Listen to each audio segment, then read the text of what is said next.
Assalamualaikum warahmatullahi wabarakatuh. Perkenalkan, nama saya Kastalani. Saya bekerja di SMA Islam Terpadu Hua Banjarmasin sebagai tenaga kependidikan dengan jabatan seorang pustakawan. Baik sahabat sekalian, pada kesempatan ini kita akan mereview sebuah buku yang keren ya, yang terbit di tahun 2004 atau 18 tahun yang lalu, yaitu Islam Bicara Seni. Oke, Islam Bicara Seni ini bukunya yang dikarang oleh atau karya seni dari Dr. Yusuf Qaradawi yang judul aslinya Al-Islamu wal Fannu, dengan penerjemah Wahid Ahmadi, Ghazali LC, dan Fadlan Hashim LC. Buku ini diterbitkan oleh penerbit Era Intermedia bekerja sama dengan anggota IKAPI, Ikatan Penerbit Indonesia, di mana IKAPI adalah satu-satunya asosiasi penerbitan profesional di Indonesia yang menyatukan penerbit buku dari seluruh Indonesia. Ya, ini bukunya ya. Islam Bicara Seni. Oke, mirror ya tulisannya ya. Mohon maklum ya karena saya menggunakan kamera depan ya. Baik, sahabat sekalian, kita perlu berkenalan dulu nih dengan penulisnya tadi ya, yaitu Dr. Yusuf Qaradawi.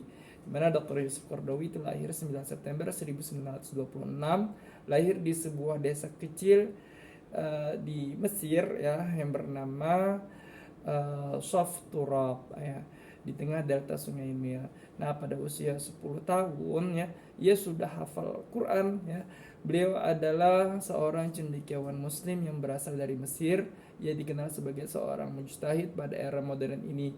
Ia menyelesaikan pendidikan di Universitas Al-Azhar Kairo dan memperoleh gelar kesarjanaannya di Fakultas Usuluddin pada tahun 1953 dan mendapatkan syahadah ta'lim ya, atau semacam akta mengajar. Nah, setahun kemudian ia mendapatkan prestasi dalam kedua lulusannya itu di peringkat pertama ya, sebagaimana ia meraih peringkat kamlat ya tatkala mendapatkan gelar doktoralnya pada tahun 1973 untuk sebuah tulisan beliau ya pada pengabdiannya dalam Islam sangat luas ya, hingga melebar tidak hanya pada satu bidang tertentu ya, akan tetapi beliau menghasilkan karya berupa kitab-kitab tentang berbagai hal dalam Islam ya, diantaranya bidang usul fikih, terus ekonomi Islam, Al-Quran dan As-Sunnah, akidah Islam, dan akhlak ya, pendidikan dan dakwah, serta kitab-kitab lainnya yang bisa kita temukan lah di internet, lah bisa kita share sendiri.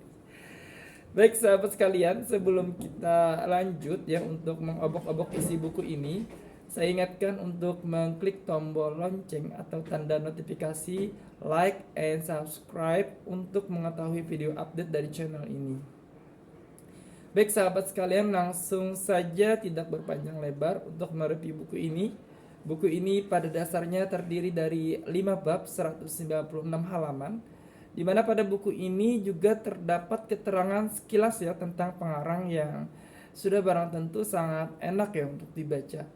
Baik, pada bagian pertama ini membahas tentang hiburan dan seni ya, ialah hiburan dan seni ya, karena di dalam buku ini kan tentang Islam bicara seni ya. Kita bahas yang pertama dulu ya, yaitu bagian pertama, di mana penulis menyebut ada hakikat yang hilang ya, antara sikap ekstrim dan ceroboh.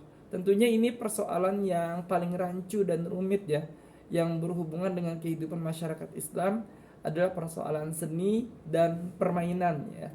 Mereka lupa bahwa standar persoalan adalah esensinya, bukan kemasan namanya ya.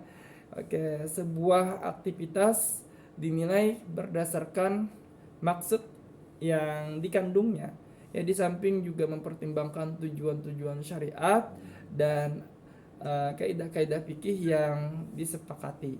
Nah, apabila olahraga itu penyegar jasmani ya, maka ibadah merupakan penyegar rohani, dan ilmu pengetahuan itu merupakan penyegar akal pikiran.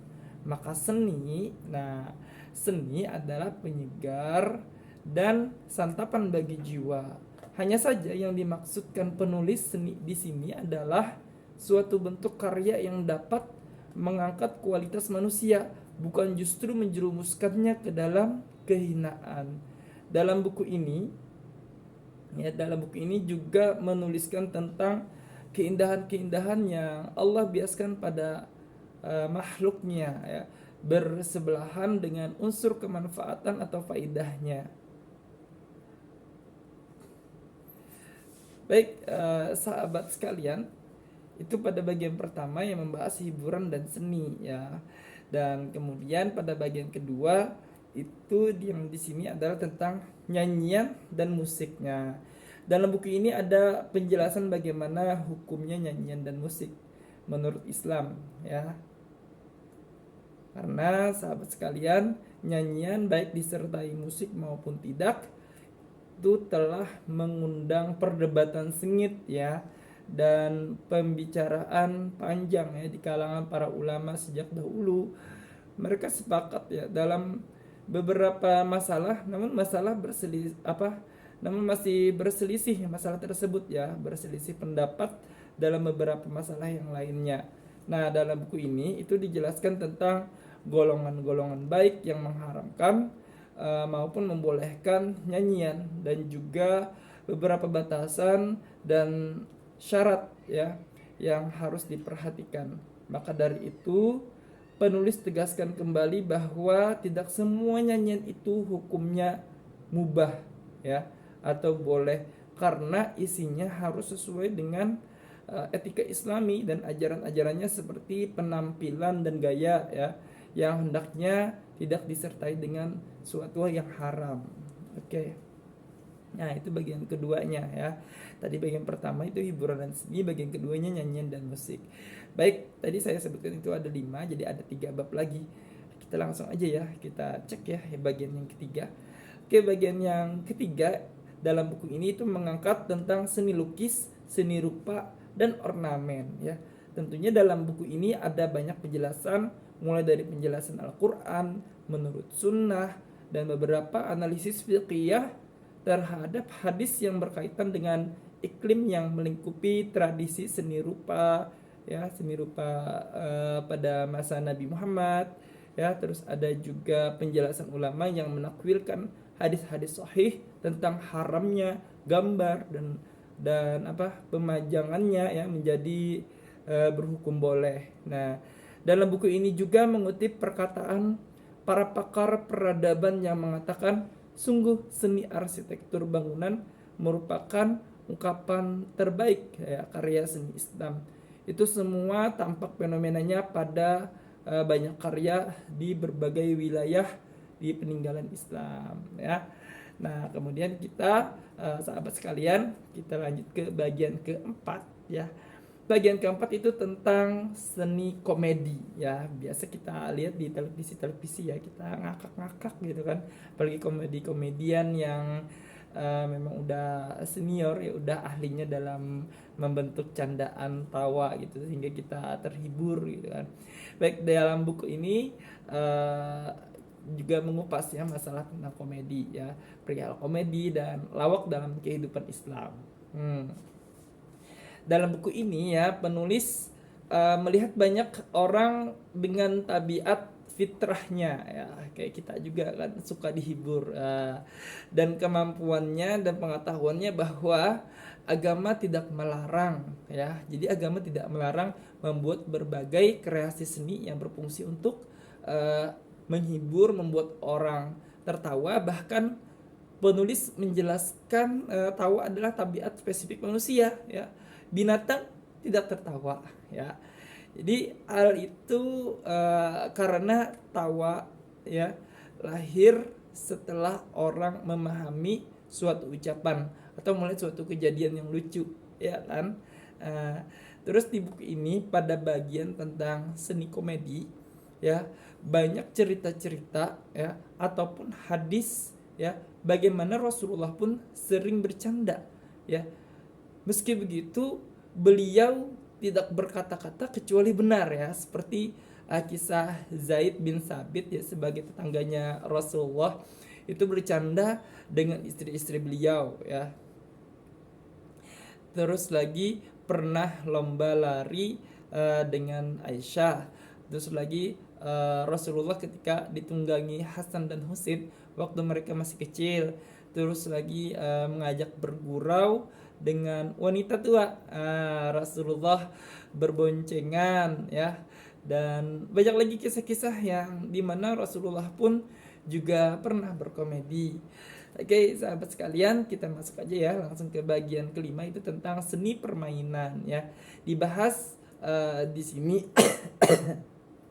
Maaf, saya lagi kurang enak badan ya, terutama tenggorokan, jadi agak batuk. Ini minum dulu ya. Bismillah. Alhamdulillah. Baik, kita lanjut ke bagian kelima ya tentang seni permainan ya. Nah, di dalam buku ini ya tentunya membahas ya permainan apa saja yang dibenarkan dalam Islam dan jenis permainan apa saja yang dilarang. Baiklah para sahabat, disebutkan dalam buku ini di antara jenis permainan itu ada yang dianjurkan oleh Islam itu seperti permainan yang termasuk dalam kategori olahraga atau aktivitas kemiliteran yang berdampak pada kesehatan fisik dan peningkatan keterampilan. Dan permainan yang dilarang Islam diantaranya permainan yang membahayakan ya, baik untuk pribadi ataupun orang lain, kayak adu jago juga ya, sihir, terus lagi mengandalkan keberuntungan ya, kemudian lagi seperti apa ya, berjudi gitu kan. Nah, beda halnya yang mengandalkan olah pikir ya, seperti catur. Nah, itu untuk pendapat yang rajah ya, atau ya pendapat yang kuat, itu memberikan hukum boleh ya dengan beberapa syarat juga ya. Nah, kemudian permainan yang dilarang ya, yang dilarang Islam itu tentunya ya tadi kayak judi, terus lagi khamar gitu kan, terus yang mengandung pelecehan gitu kan, dan berlebih-lebihan ya dalam permainan seperti menelantarkan urusan yang lain, sebut saja beribadah. Nah, di mana sudah tentu jangan sampai menyia-nyiakan kewajiban agama atau kehidupan dunia ya, karena kita sebagai muslim itu dituntut bersikap tawazun ya, atau seimbang dalam memenuhi berbagai kehidupan ini. Nah, sahabat ya, dalam buku Islam Bicara Seni ini mudah-mudahan sahabat sudah menangkap ya review yang bisa saya sampaikan dan tertarik. Nah, ini sudah berlabel ya, berlabel dan juga ada barcode-nya ya. Buku ini bisa ditemukan di antaranya di perpustakaan SMA Islam Terpadu Ukhuwah Banjarmasin. Nah, sahabat sekalian, demikian untuk review buku Islam Bicara Seni ini. Sekian dari saya. Wassalamualaikum warahmatullahi wabarakatuh.